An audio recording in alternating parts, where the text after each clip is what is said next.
Welcome back. It's Roman from Kid Pro Fitness. Today I'm going to be talking about rope skipping. Rope skipping is a great cardio workout when you would like to do cardio. Science shows that doing 5 minutes of this exercise is equivalent to doing 15 minutes of running. There's a correct and incorrect way to do this exercise. Lastly, an interesting fact is, you might have experienced chest pain when you're running. For me, rope skipping helps me because because when I jump up and down, it gets me used to going up and down when I run. Let me show you the proper skipping technique. With respect to the incorrect stance, this is what I was talking about. Some people skip like this. This is incorrect because doing it this way, you're never going to get tired. For those of you that are learning how to skip rope, I suggest you do the double jump.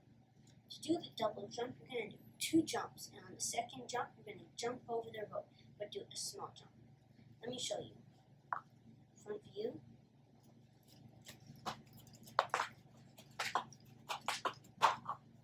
And side view.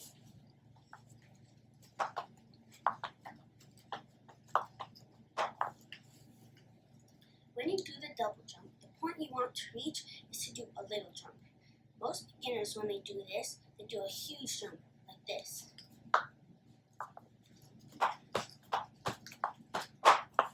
The reason they do a huge jump like this is because they panic.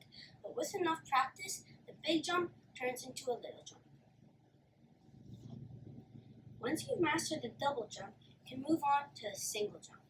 The single jump is pretty much the same thing, but every jump you jump over the rope. Let me show you. Forward view. Side view. Once you're at this point, you can play around with the type of skips you want to do and the time you like. All there is now is that you start skipping rope. I started with 30 seconds work, 30 seconds rest. Now I can do 1 minute work, 10 seconds rest, 5 times. As always, a like, share, and subscribe is always appreciated. Thanks for watching. See you next week. Bye.